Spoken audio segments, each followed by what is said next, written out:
God is good. All the time. All the time. God is good. So Graham gave us the update on Home Depot yesterday. All right. Got Daddy threw you up in the air. Okay. I trust everyone has had a good weekend so far, what's left of it.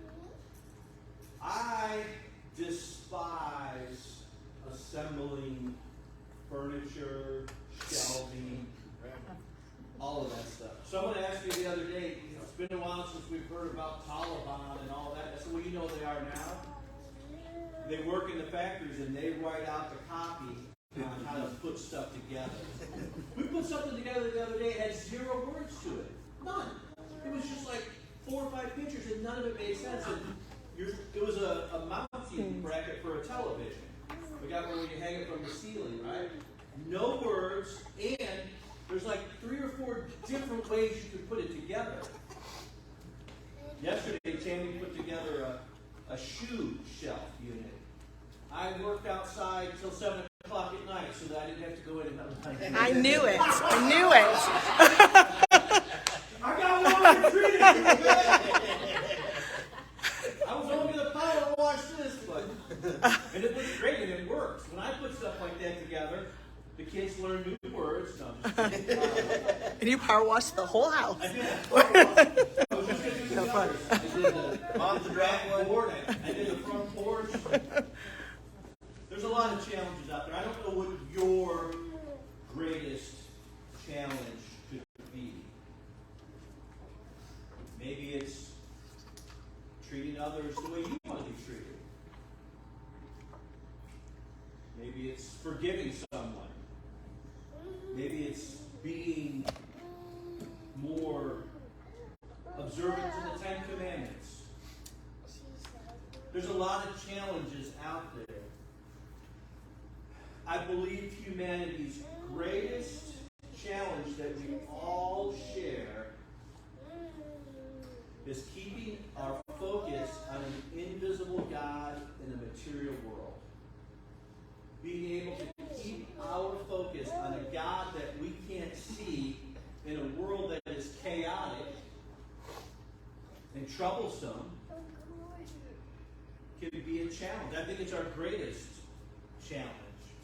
So the question probably that we need to ask most is, what steps can we take to be more observant of God and His provisions for us?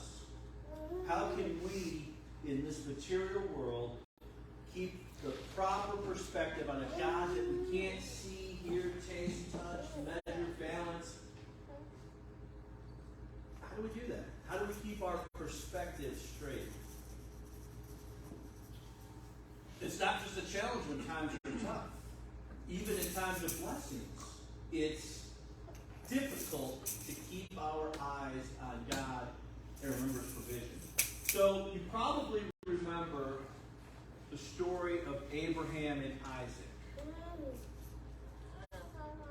There's a word, a name, a designation, a title for God that we get from that. And maybe you've heard it before, Jehovah Jireh. Now, I like older Christian music. I don't really like the stuff that comes out today because it's kind of like country today is not country music. All right, it's pop music with a little bit of a twang to it. I'm getting an amen from Dallas back there. It's just, country music stops pretty much with the 1980s for me. But Christian music the same way. I like older Christian music, and let me just throw this out there. Sometime Google Jehovah Jireh, Don Moen. It's probably 30 years old. Great song, Jehovah Jireh. Jehovah Jireh, what does it mean? If you're into studying the names of God, if you're into thinking about ways I can communicate with God more, and particularly for today, if you can help keep your mind and your attention focused on God as provider, Jehovah Jireh means God provider. Jireh. Hebrew for provider. Where do we get it from? Remember, I just mentioned Abraham and Isaac, right? When God halts Abraham from the actual sacrifice. Remember, there's a ram that's stuck in the thickets. Abraham lifted up his eyes and looked, and behold, behind him was a ram caught in a thicket by his horns. Abraham went and took the ram and offered it up as a burnt offering instead of his son. So Abraham called the name of that place, "The Lord will provide," Jehovah Jireh. It is said to this day, "On the mount of the Lord it shall be provided." Jehovah Jireh. What steps do we take to keep that in mind? The Jewish people had an entire week. Actually, the term is spilled into an 8-day festival. It was a week-long festival spilled over into the 8th day. Something very dramatic happens on the 8th day. And it was only there to provide them with a small fact that God, Master of the universe, is their provider. Doesn't it seem crazy if you think about it for just a moment? And we have to be reminded that God is our provider. That we could take God and His blessings for granted. So what was the Jewish festival where the Jewish people celebrated an entire week to remember God's provision? It was the Feast of Tabernacles, also called booths. The Hebrew word sukkot is for huts. And Jewish people today, Orthodox Jewish believers, have these very elaborate, think of it like a loft outside downtown. You see like the balconies out there. They have these elaborate, disconnected huts, which are very comfortable. It's almost like glamping, glamour's camping. Even to this day, they still follow this. So, 1 week out of the year. Now, we are in John chapter 7.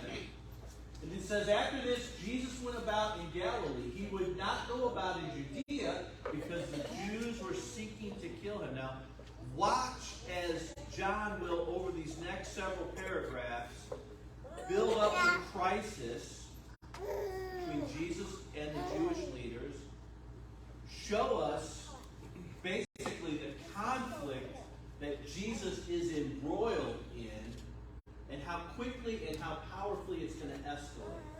So Jesus doesn't go because they're seeking to kill him. Now the Jews' Feast of Booths was at hand. This is the Feast of Tabernacles, Feast of Booths. Josephus, I think it's book 8, chapter 4, talks about the Feast of Booths. He says it was their holiest and most important festival of the year. Now see, me, I think Passover. When I think of the Jewish festival, I would think Passover, right? Representing the Exodus from Egypt. And of course, Jesus on the night he's betrayed transforms that into what we call the Lord's Supper. For me, but it wasn't. In their mind, this was the most significant, the highest and holiest of them all. So his brothers said to him, "Leave here and go to Judea, so that your disciples also may see the works that you are doing. For no one works in secret if he seeks to be known openly.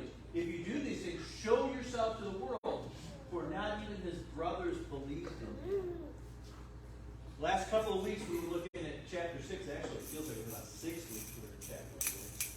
But you remember, John chapter 6, he reminds us, after this, when Jesus said, "Unless you eat my flesh and drink my blood," it was a hard saying for them.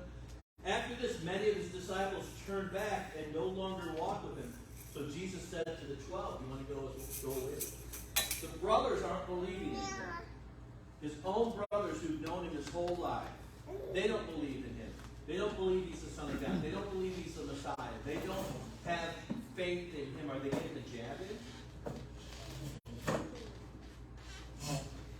Leave here and go to Judea, so that your disciples may see the works. Thousands of disciples just walked away. Jesus asked the 12, "Do you want to go too?" Are the brothers trying to get a jab in? Are they trying to wound him? Get a little dig in. Get him riled up. So, it's the Feast of Booths. reminds the people of God's past provision. They wandered in the wilderness, and God provided for them. Which the reminder of the feast is, He provided then, He provides now, He'll do what? Provide, right? In the future, yesterday, today. He's got it all covered. For the Jewish people, though, of Jesus' day, the Feast of Booths had a twofold purpose. Yes, it reminded them of God's provision, but the urban legend of the day was the Messiah would make Himself known. It's not in the Bible, but their urban legend held that the Messiah would make Himself known in Jerusalem during the Feast of Booths. Remember, there's so much messianic anticipation. There's so much excitement that's going on. And so now here we are in chapter 7. So we're roughly a third of the way through the Gospel of John. Right? But John, from now on, is going to focus on the last 6 months of Jesus' life. Chapter 7 and 8, there are no mention of interaction with Jesus and the 12.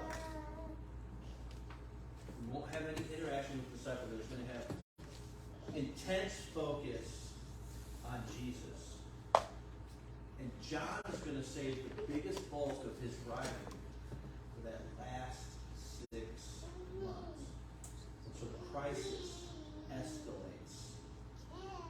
You'll have increased rejection, increased hostility.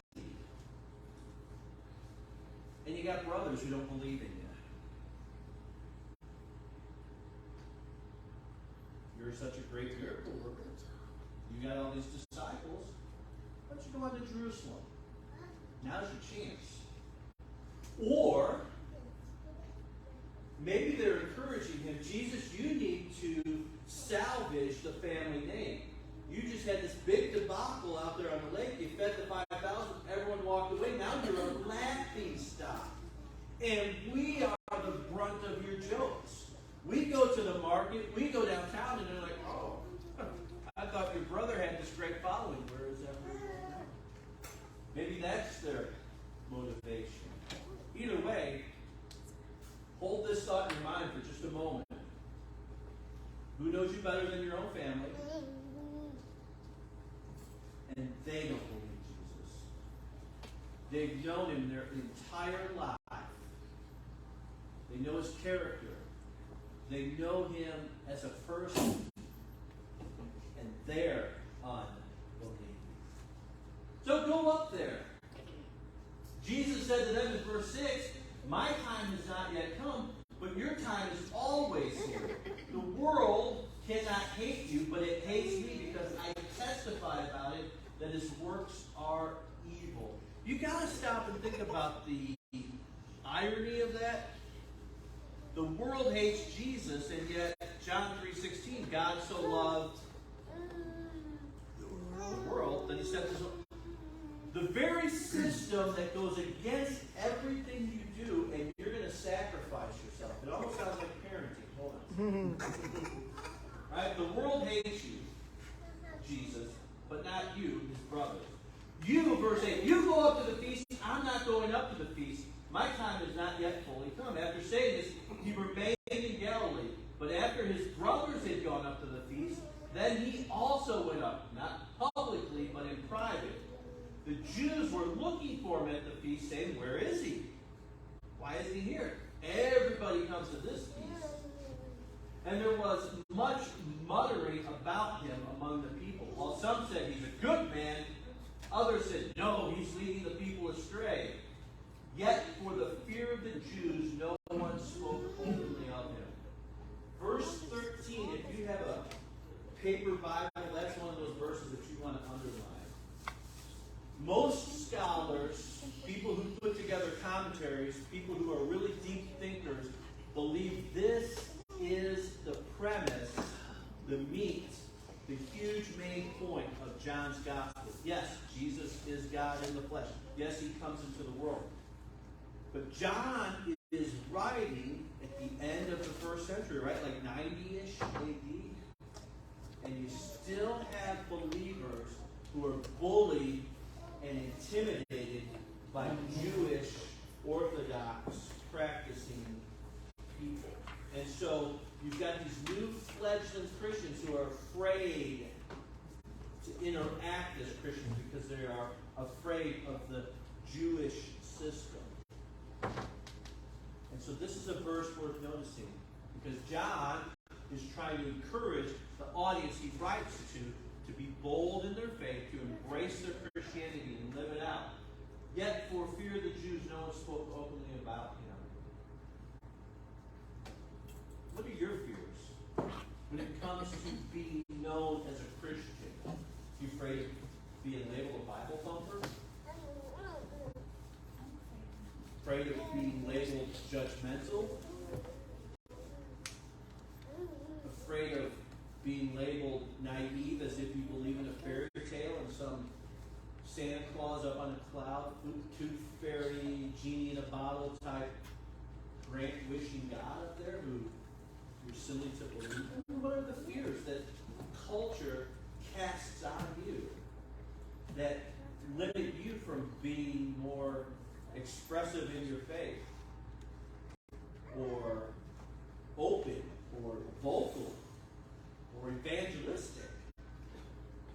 John's audience faced real threats of social alienation, economic disparity, and even, well, Saul, before he becomes the Apostle Paul, what was he known for doing to Christians? Yeah. John's trying to encourage them. And here we are, looking through a text that shows more and more isolation for Jesus. So, John chapter 7, verse 14, we have one of the few references in John's Gospel of Jesus actually teaching, where he says specifically, about the middle of the feast, remember this 7 to 8 day feast, about the middle of the feast, Jesus goes up into the temple and began teaching. Now, just imagine for a moment, think of a big campus congregation around town. I mean, there's a couple that have like really big campuses. And there's fellowship halls, there's playgrounds, there's just imagine yourself saying, I'm going to go to church X and I'm just going to grab a chair out, I'm going to sit down and open my Bible, and I'm just going to start teaching in this church. How well do you think that would go over? You would never think of doing that. That's not what's happening here. Jesus doesn't go into the temple and knock one of the Levitical priests away from the podium and say, hey, I got this today, guys. You can have the day off. The temple had several courts, a lot of different places, and it was a social gathering place. See, here's something that we don't think about. Ancient cities had walls around them and had several gates, and the gates in these cities were a place where people congregate. Because the walls were 14, 16 feet thick. You'd gather in the shade, decisions would be made. That's where you shared deeds to property. People would witness you exchanging the deeds. I mean, a lot of transactions took place in the gate of the wall. Weird. The temple, same thing. You could gather there in different places and people would just come together. And so as Jesus starts teaching, obviously, he's going to generate excitement. He's going to get attention. There's going to be a crowd there. So John says, here he goes, he's teaching. In verse 15, the Jews therefore marveled, saying, how is it that this man has learning when he has never studied? They know he's a carpenter. He's a dumb construction worker, right? What's he know? They know his background does not include studying in any of the rabbinical schools. They know that he's not educated formally. And they're blown away. How is it this man has learning? He's never studied. Jesus answered, my teaching is not mine, but he who sent me. And he talks about God and the authority and speaking on God's behalf. Verse 19, has not Moses given you the law? Yet none of you keeps the law. Why do you want to kill me? The crowd answered, you've got a demon! Who's seeking to kill you? And Jesus answered them, I did one work. He's referring back to chapter 5. You remember at the pool of Bethsaida? What's he do? Tells the guy to heal, right? Gets up, take your mats and walks, right? And now you want to kill me.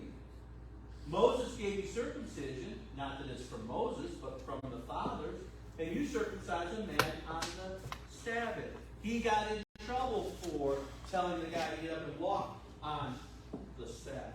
But yet you'll circumcise someone on the Sabbath. They're impressed. They're blown away. This guy's uneducated. He is so amazing. What could Jesus have been saying that would have had them so enamored that even his critics could concede there's something special about this guy? You know that something is happening when you have critics. In fact, in life, we know if you don't have any critics, you're probably not doing much. But Jesus was so amazing, even the critics have to admit. How did they know that he was uneducated? Did they have a roll call from the local seminary? The common practiced method of teaching for rabbis in that day was to build a case quoting Torah, quoting other rabbis, quoting other Jewish sources. And let me tell you something. Unlike today, teaching in Jesus' day was a lot of repetition, and novelty was frowned upon. In fact, the original ideas were suspect and rejected and not welcome. The fact that this man has never studied and has teaching that captivates them and is so different makes him suspect, because he's not just regurgitating. That's how they know he's not a learned study guy, because he's not just quoting rabbi after rabbi after rabbi, because that's how you taught in that day. Rabbinical quotes, common sources, and you convince them. My teaching's not mine. If anyone's will, verse 17, is to do God's will, you will know whether the teaching is from God or whether I'm speaking on my own authority. What comes to your mind when you hear the word Christian discipleship? Go and let your disciples know what you're about, Jesus. Disciple would be a student, a pupil, a learner. Jesus is illustrating that discipleship goes beyond just an accumulation of facts. We have the ability to look at the facts, analyze the facts, interpret the facts, and then to put it into practice.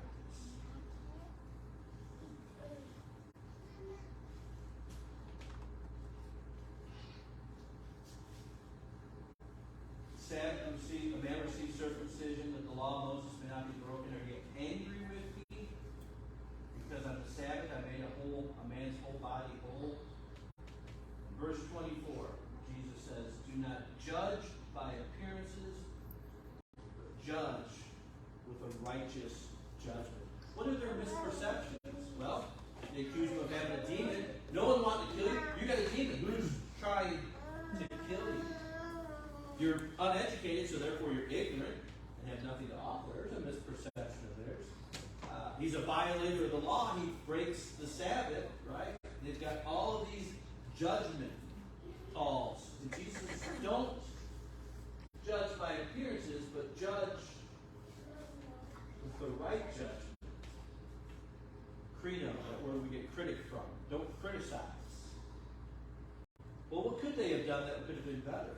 How could they have had a better, corrupt, not corrupt judgment of Jesus? Well, his actions always back up what he says. Everything that Jesus says, he backs up with the miracles, with the interactions with his character and his traits.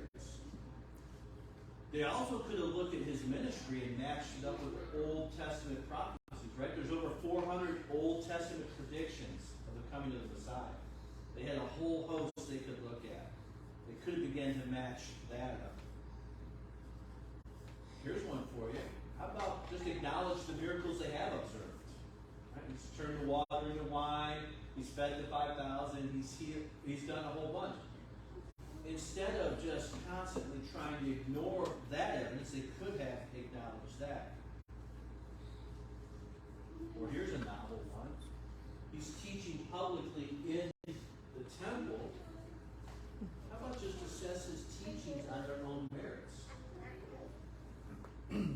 They're thinking people. They can listen. They can try. All right. People who are close to the source are missing the point.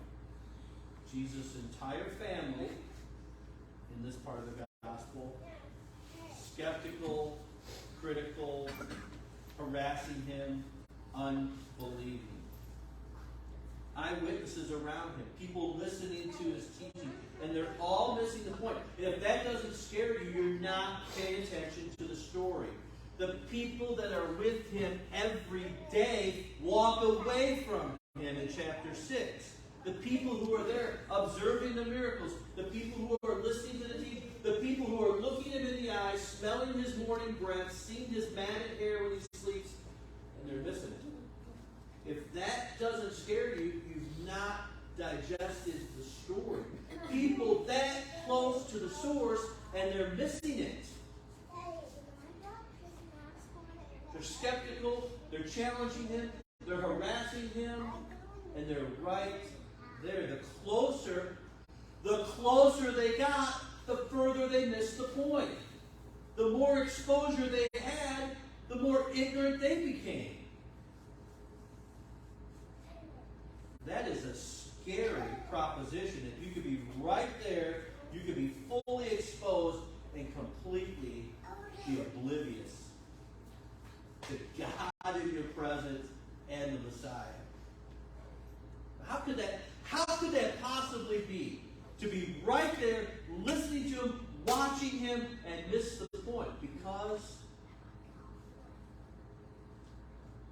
they valued their opinion of what the Messiah should be and what God should be like more than they did God himself. They had a set of opinions. Maybe you have expectations. Maybe you have demands of God.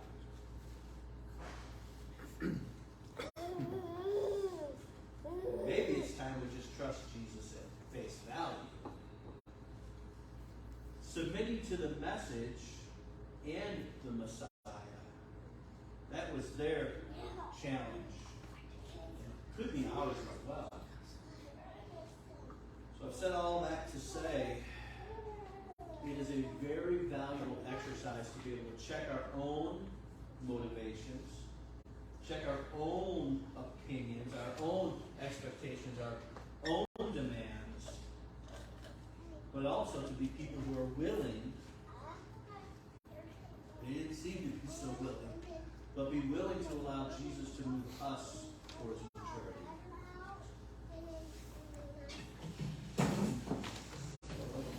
Let's stand and sing.